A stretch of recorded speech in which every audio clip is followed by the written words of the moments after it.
want to see from your team in the Springs? Well, again, I'm getting repetitious here, but compete. You'll hear that all the time is a compete level, and that's got to be on a consistent basis every night when we take the ice. And we're on the big rink out there now, and I want to make sure our guys are working hard. And I thought discipline's another one as far as staying out of the penalty box, playing hard, playing aggressive, but being disciplined and limiting the other team opportunities on the power play. How does big ice change your guys' game at all, or does it? No, I don't think it does. I think we got to be smarter with. I think our F3 in the offensive zone.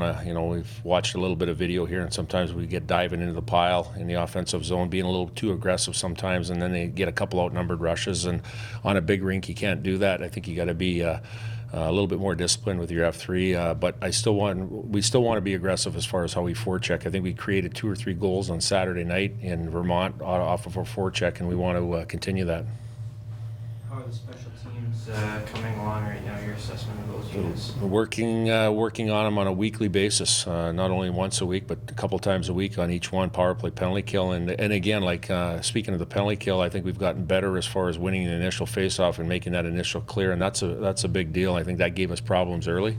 Not clearing the puck or not getting the puck to clear it on the initial faceoff and ending up in the back of our net. So again, working on that, and again, obviously the discipline side of it, not giving up 5, 6 power play opportunities a game, try to limit it to 2 or 3 and give you a better chance of keeping them off the board.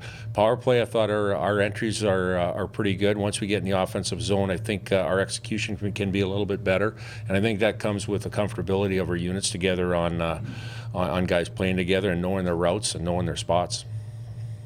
I know you got a lot of questions about your goaltenders, but how has Matt developed from a confidence standpoint, and just what have you seen from him over his first couple starts? Well, I think he's grown tremendously in the last couple of weeks, and one thing about Matt, he doesn't get complacent. He knows what it takes to try to have success here through this run, and that means working on a daily basis, even on a Sunday, coming in and doing his own personal workout and getting prepared for the next week and dialing in again. So again, he's had a little bit of success early on here, but I think he hasn't been comfortable, and he's a hungry young man, and we've seen that through his first couple of years here at North Dakota, that he's always wanted to get in and play. Well, now he's in there and he's doing the job, and he has to continue on doing that for a little bit. Do you have a timeline or at least a goal for your other 2 guys? Not really. All I know is they're getting really close. They were on the ice yesterday in practice, and they did a good job, and they stayed out for the majority of the practice, which kind of tells me that they're getting close. Now the other thing comes with, they're independently different. Cam has been out for a couple weeks now, so his game shape isn't too far off. But with Matei, he hasn't played a game in over half a year now, and there's going to be some conditioning side of it too. So kind of 2 different instances for those players, and again, but they're getting close as far as participating on a daily basis. Coach Shane and Joel Janatween.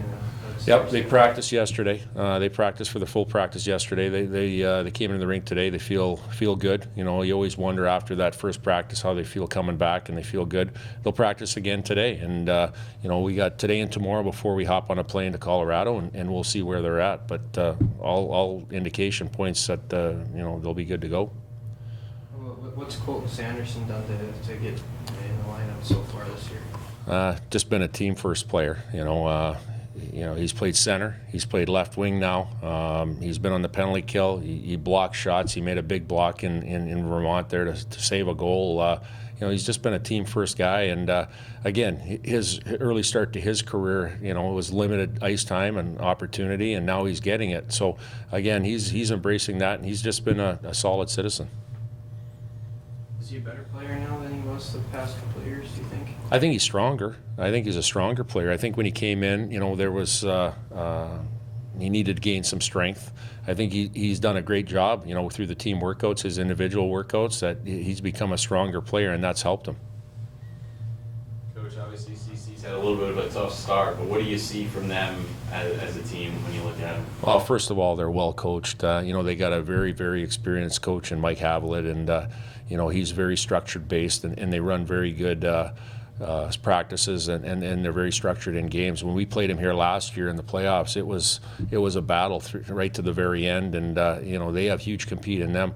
They have a new group of players that have come in this year, so obviously they're going to have to find their roles and identity there. But we expect exactly what we did seen in Vermont last weekend, especially in the second period in Vermont, and they pushed us hard. And again, it'll be the same in Colorado. Anything else? Thanks, Coach. Good, thank you. Coach. Yeah.